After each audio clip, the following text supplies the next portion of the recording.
Hello again, everybody. Dr. David Wank here from Short Hills Design, and today I want to talk to you about a Google Tag Manager. Now, with all of the obvious concern about moving to Google Analytics 4, everybody's talking about doing it with Tag Manager, and Tag Manager is overwhelming if you haven't looked at it before and if you haven't used it before, and it's really not. So the good news about Tag Manager is that it can be super simple, which I'm going to show you today, or it can be obscenely complex, which I'm not going to show you today, because fortunately for this level, we don't need to do that. So the first thing we're going to do is we're going to take a WordPress website. We're just going to jump right in. Here's a website I have, clickupwebtemplates.com. And we have a pretty cool web development template that we use for ClickUp. It's $10, but it's our basic site. And we just put this out a couple of days ago. And I saved this site. It has no analytics on it, no tag manager, no nothing. Now, let me just check my plugins here to make sure, because we did use in the past Monster Insights. Let me just double check. And let's see, no, we're not using that. Now, SEO Press can do analytics, but it doesn't really matter, but it's not. So we're going to make the assumption that you want to use Google Tag Manager. So why do I care about Google Tag Manager? Well, obviously, if you're here, you know you need Google Tag Manager, but I'll tell you the short version is that what Tag Manager lets you do is instead of putting a million different scripts in your insert headers, footers plugin in WordPress and adding all these things to the header and the footer and the footer and the footer, Tag Manager manages it for you. It's very easy to disable them or enable them, the scripts, or any kind of other code that you want to add. And you don't have to necessarily log into WordPress to do it, which is kind of nice. If you have to change 3 or 4 sites at once, well, there are other ways to do that, but go to Tag Manager and it's really easy to fix it without having to log in and this and that. So let's just jump right in. So here's Tag Manager, and this is our kind of training Tag Manager account. So we don't know anything about Tag Manager other than I want to use Tag Manager. And in this instance, we're going to install Google Analytics 3, Universal Analytics. Now, wait, you say, I want to do GA4. And I agree with you. We're going to do GA4 in the next video. But for now, I just want to use something that we all know well as an example, because we're going to teach you how to use Tag Manager here just to install this. And then once you understand that, it'll be a lot easier to do GA4. So let's go ahead and create an account. And let's just use so the account is going to be, listen, if you have your own account, like Short Hills Design, for example, let's do that. Short Hills Design. And then what you can do, sure, why not? And what you can do is you can certainly have multiple containers within Short Hills Design. If you're a client, if you're doing it for a client and they have one website, you might do, client, and then their URL here. But let's just do clickupwebtemplates.com. I spelled that wrong. There we go. And we're going to do web. So let's go ahead and create. And of course, you will read your standard data processing agreement. And there we go. So now what we have to do, there we go. So here's the Tag Manager code. Now, one way you could do it is you could certainly jump into the code underlying your WordPress, go into your header and your footer.php templates, and add these things. But the easier way to do it is with the insert header and footer tag. And that's what a lot of you will probably be doing, because this is supposed to be introductory level. So let's just go ahead and add that plugin.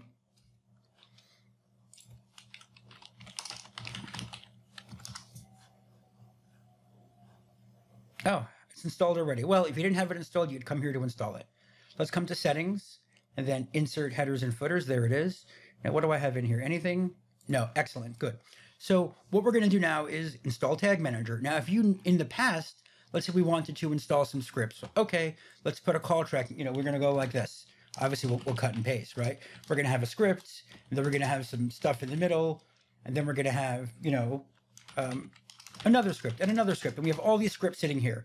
Oh, which one controlled that? Oh, it gets messy. So anyway, and you can't control where they live. If you have this script, I can't say, well, just launch this script on my homepage and put this script on the about page, and only on my, my 10 e-commerce pages do that one. So Tag Manager can let you do that. There are obviously other, I think, advanced scripts on other plugins, and it's escaping me now what we use.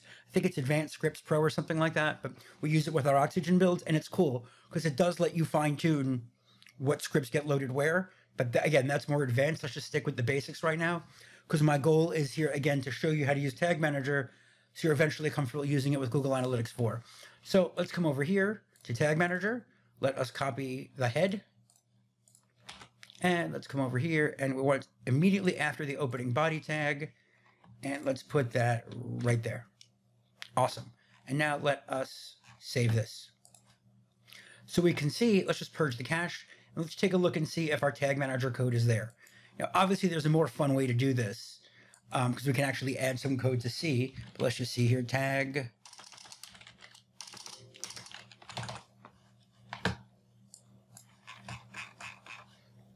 Maybe our cache isn't flushed enough, so I don't see it. But okay, that's fine.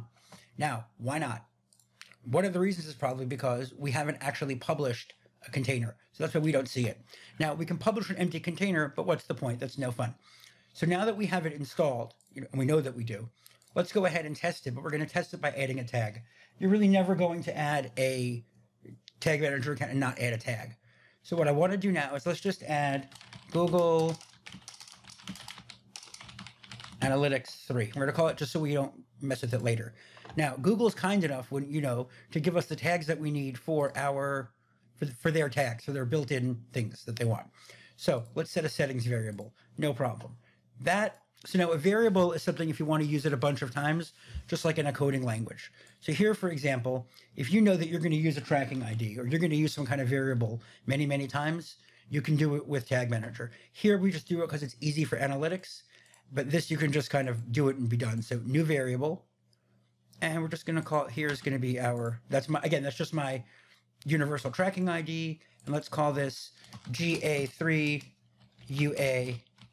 variable, just to keep things nice and clean. Excellent. So, and then trigger when do I want it to launch? On all pages. So what did I just do?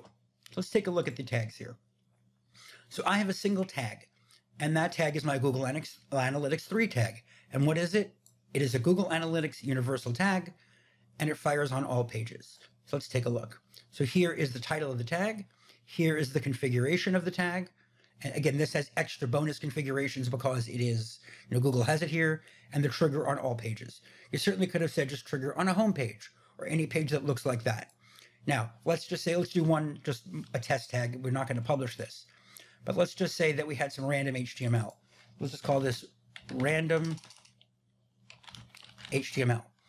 And let's come over here, because a lot of tags that you're going to find are not going to have a template for them.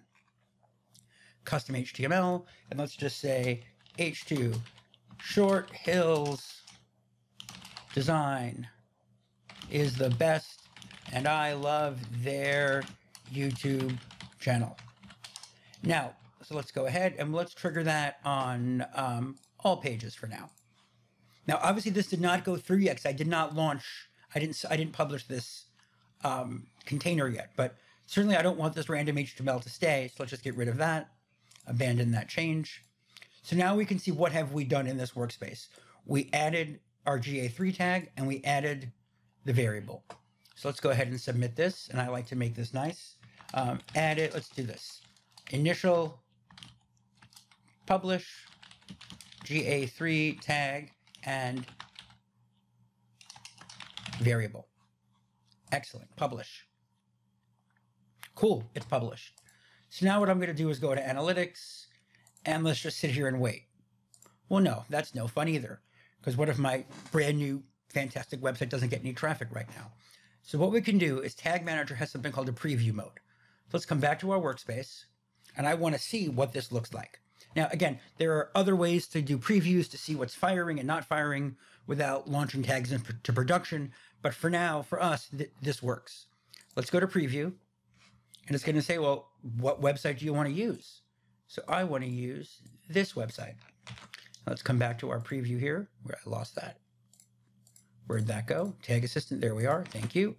And so now let's take a look. So let's take a look. Tag Assistant connected. Debug information for this is viewable in the Assistant window. Well, where's that? Connected. Awesome. So let's hit continue. We're connected. So here we know, look at what happened. So we can see here the tag was fired. Google Analytics 3. I mean, I don't really care. The variable, you can look at the other things that are going on here, but for now, all we care about is that our tag was fired. So I know two things now.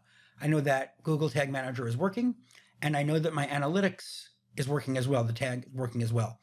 This is really useful because if you did want to say, I just want to, let's say if it's a 404 and you wanted things to come up, I don't know why you wouldn't do this programmatically, but if Tag Manager, you wanted some HTML to say, and again, you wouldn't do this with Tag Manager. It's impractical. Say, hey, this is a 404. Sorry about that. you could certainly say, well, only show me pages that, where it ends in 404, and you can make that tag just go on that single page. So a couple of mistakes that people make that you should be aware of. Number one, what you'll forget to do is publish the container. So don't forget, if you make a tag like this, let's say, let's add another tag here. Let's go to overview, new tag. And now let's add a tag for tag I will forget. And let's come over here and let's pick one at random. It doesn't matter. Let's go to Google Optimize. And I put my container ID in here. And here's another example where you could use a variable, but we're not going to go there. But you could put your container ID and then trigger. So we can now create a custom trigger. So that we could say this is a special page trigger. And then over here, you get all sorts of options. So if there's a page view, some page views, and again, you can say, well, host name path, so you can do all sorts of things to specify when you want things to load or where you want things to go. But let's say we did all pages for this. I forgot what the container ID format is, but let's say we did that. You said, well, wait a minute, it's not working. How come I'm not seeing it? Probably because you forgot to submit it. So let's come here to latest version and let's take a look. We can see here, latest version is GA3. Oh, and it looks like I never went ahead and published my, what tag did I call it? Oh, I didn't create it. My random tag that I'm going to delete. So there you go. So that's how you use Tag Manager. It is really, really powerful. And when you get to Google Analytics 4, it is not as complicated. Well, it's complicated, but don't worry. One of the things that you're going to see with Google Analytics 4 is that you are able to configure. Most people are worried about the conversions, and that you're able to configure it through Tag Manager if you're comfortable, or you can do it through the actual GA4 interface, which for beginners is what I recommend because it's a little easier that way. But getting it set up and going and installed is very easy to do with Tag Manager. Now, some people will still use Monster Insights. One of the things that I love about Monster Insights, well, I don't love the price and I don't love the intrusiveness, but I do love that if you're logged in as admin, it automatically doesn't track your stats. But there are plugins you can use.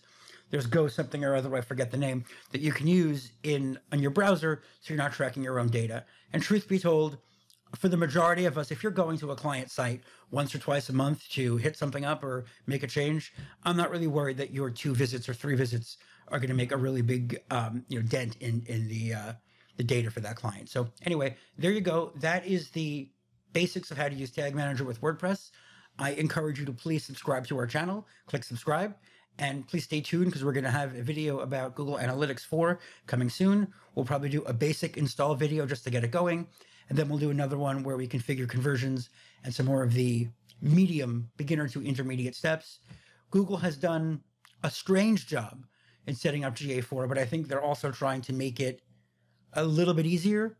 But again, the jury's still out on that one. But here's GA4. If you have any questions, feel free to ask them in the comments below, and I'll do the best I can so we can answer them for you.